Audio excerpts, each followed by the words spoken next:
전남 내륙 곳곳에 대설 예비특보가 내려진 가운데 주말 동안 눈이 오락가락하겠습니다. 한 시골 마을에서 초등학교 아이들이 직접 키운 배추로 김치를 담가 어르신들에게 전달하는 훈훈한 현장을 다녀왔습니다. 단속 정보를 흘려주는 등 오락실업주와 유착 의혹을 받고 있는 현직 경찰관이 구속됐습니다. 영광군이 군수관사를 게스트하우스로 활용하기로 했습니다. 관사를 개방하는 지자체가 늘고 있습니다. 여러분 안녕하십니까? 눈 내리는 금요일입니다. 날씨도 추워진다는데 첫 뉴스는 훈훈한 소식으로 준비했습니다. 시골의 한 초등학교 전교생이 김치를 담가 홀로 사는 어르신들께 전달했습니다. 직접 배추를 기르고 김치를 버무리고 재롱잔치까지 했다고 하니까 참 대견하지 않습니까? 송정은 기자가 다녀왔습니다. 조그만 고사리 손으로 절인 배춧잎에 김치 속을 정성껏 버무립니다. 비벼도 보고 주물러도 보고 잘 됐나 한 가닥 찢어도 보고. 그냥 이 정도면 돼요? 어디나요? 수업 시간보다 진지한 모습입니다. 1학년부터 6학년까지 전교생이 40명이 겨우 넘는 작은 시골 학교. 이웃에 사는 할아버지 할머니께 해마다 김치를 담가드리는 일은 아이들의 커다란 기쁨입니다. 할머니, 할아버지한테 저희가 담근 걸 드린다고 하니까 뿌듯해요, 지금. 올해는 아이들이 배추부터 직접 길러 아이들표 김치가 더 맛있어졌습니다. 이제 본격적인 배달 시작. 손주뻘 아이들이 정성껏 담아온 김치에 어르신들은 이런 효도가 없다며 입이 귀에 걸립니다. 저희가 직접 만든 김치. 김치가 맛있네.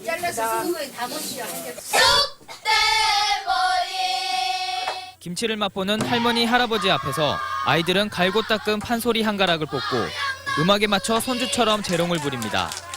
어린 학생들 이렇게 와서 해줄 게 얼마나 고마운지 모르겠고. 아이들의 사랑이 담뿍 담긴 김치는 학교 주변 18개 마을 어르신들이 나눠받았습니다. 이웃에 사는 아이들이 내민 정성이 한겨울 외로운 어르신들의 추위를 달랬습니다. MBC 뉴스 송정근입니다. 오늘 하루 종일 눈이 오락가락했는데 주말에도 눈이 내렸다 그치기를 반복하겠습니다. 모레까지 예상 적설량은 광주 전남에 2에서 8cm, 남해안엔 1cm 안팎입니다.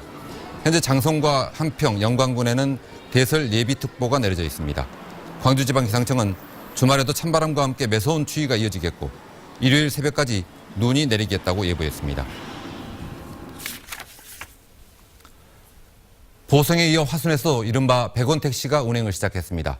화순군은 농어촌 버스가 다니지 않는 10개 읍면 37개 마을에서 오늘부터 100원 효도 택시 운행을 시작했습니다. 이 택시는 한 사람당 100원만 내면 마을에서 읍면 소재지까지 이용할 수 있는데 대상 마을 주민들에게는 한 달에 2장씩 이용권이 지급됩니다. 광주시 교육청이 홍복학원 이사장 등 이사 6명을 업무상 배임 혐의로 검찰에 고발했습니다. 광주시 교육청은 고발장에서 이사들이 수익용 정기예금을 해약한 뒤에 수익성이 없는 설립자 이용화 씨의 토지를 매입해서 법인에 8천만 원의 손해를 끼쳤다고 밝혔습니다. 시교육청은 교비를 횡령해서 구속된 이용화 씨가 교직원 25명으로부터 빌린 돈을 갚지 않아서 소송을 당하자 이 돈을 갚기 위해서 학교 재단을 이용한 것으로 판단했습니다. 민영화된 광주은행이 새로운 영업 전략을 짜고 있습니다. 김한 행장은 수도권 공략을 선언했습니다. 이재원 기자입니다. 지난 9월 말 현재 광주은행의 총 수신은 13조 8,800억 원. 이 가운데 14.9%가 수도권에서 관리되는 예금입니다. 총 대출은 이보다 비율이 높아 광주은행 전체 대출의 16%를 수도권이 차지하고 있습니다. 4개에 불과한 수도권 점포가 광주은행 총 여수신의 15% 이상을 담당하고 있는 셈입니다. 수도권에서 돈을 가져와서 우리 이 지역 내에 뿌리려고 수도권 영업을 본질적으로 하고요. 첫 번째는 그거가 하는 목적이고요. 민영화 이후 처음으로 진행된 조직 개편도 수도권 공략에 초점을 맞췄습니다. 수도권 점포 개설을 준비하는 채널 기획팀을 신설해 동시에 3개의 점포를 출범시킬 예정입니다.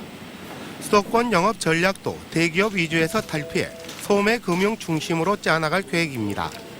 이와 함께 28%에 불과한 광주와 전남 지역 점유율을 끌어올리기 위해 사업 부서를 새롭게 개편했고 사회 환원을 강화하기 위해 지역 공헌실도 신설했습니다. 충성 고객이 다 여기 계시잖아요. 그리고 우리가 46년치 여기 있었으니까 지역 내 우리 지역은행이니까 지역 내에 그 고객을 더 많은 서비스를 하도록 노력을 할 거고요. 수도권을 적극적으로 공략하는 동시에 지역 내 점유율을 끌어올려 2마리의 토끼를 동시에 잡겠다는 광주은행의 새로운 전략이 성공할 수 있을지 주목됩니다. MBC 뉴스 이재환입니다. 오늘처럼 눈이 오는 날이면 얼음을 지치는 빙상장이 떠오르기도 합니다. 선수들뿐만 아니라 이제 막 꿈을 키워가는 어린 학생들이 구슬땀을 흘리는 빙상장을 정지성 스포츠캐스터가 다녀왔습니다. 5명의 피겨 꿈나무가 우아한 동작으로 빙판 위를 가르고 있습니다. 전국대회에 나갈 우리 지역 대표가 되기 위해 실력을 겨루는 시간입니다. 가장 어려운 상대는 다른 선수가 아닌 자신입니다. 고난이도의 점프와 스핀 동작을 연습하다 보면 잦은 부상도 참아내야 합니다.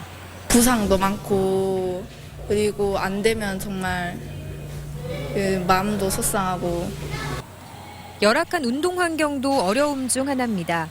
선수 전용 스케이트장이 없어 밤 늦은 시간에야 연습을 시작하는데 피겨의 특성상 얼음이 파이기 때문에 다른 종목 훈련이 모두 끝난 후에야 빙상장을 사용할 수 있습니다. 운동하는 데 들어가는 비용도 만만치 않아 부모님께도 미안한 마음입니다. 속상하고 힘들 때가 많다면서도 피겨가 즐겁습니다. 차가운 바람을 맞으면서 딱 노래 틀고 연기할 때 그게 뭔가 매력적이다고 해요. 그래도 쇼트트랙은 상황이 나은 편입니다. 빙상 불모지인 광주에서 토리노 올림픽 금메달리스트 전다혜 선수를 코치로 영입해 선수 육성에 힘쓰고 있습니다. 제가 배운 대로 아이들한테 뭔가 좀 많이 가르쳐 주려고 지금 노력 중이고 워낙 열악한 환경이다 보니까 미래 빙상 스타들의 가장 큰 바람은 마음껏 새벽 운동을 하는 것.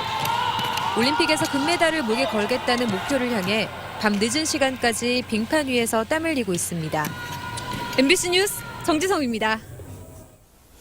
국방부가 무등산 정상에 있는 군부대를 이전하기 위해 특별 회계 방식을 검토하고 있다고 밝혔습니다.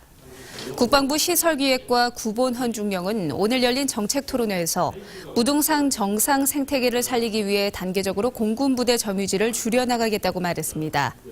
또한 무등산이 국립공원으로 전환된 만큼 광주시가 부대 이전 비용을 부담해야 하는 기부대 양여 방식을 벗어나 정부가 비용을 부담하는 특별 회계 방식을 적극 검토하겠다고 밝혔습니다. 광주지방검찰청은 불법 오락실 영업을 봐주고 단속 정보를 넘긴 대가로 돈을 받은 혐의로 광주모 경찰서 소속 김모경이를 구속했습니다.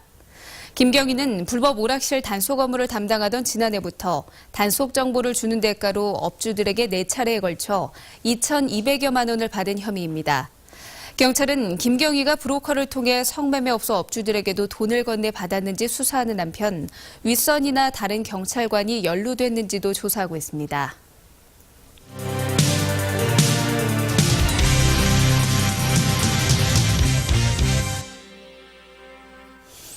불법 주정차 단속을 피해 인도 위에 차를 올려두는 얌체 운전자들이 있죠. 보행자들의 불편이나 위험은 말할 것도 없는데 단속 차량도 인도의 불법 주차는 단속하지 않나 봅니다. 김영범 카메라 기자가 영상으로 취재했습니다.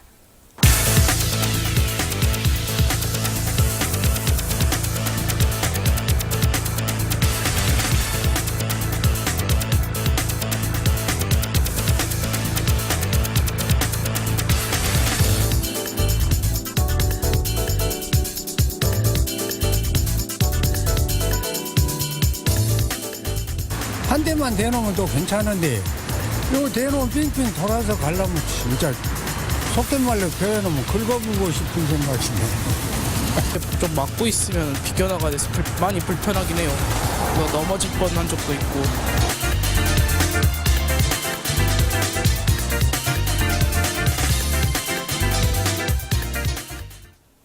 다음은 희망 2015 나눔 캠페인 성금을 보내주신 분들입니다.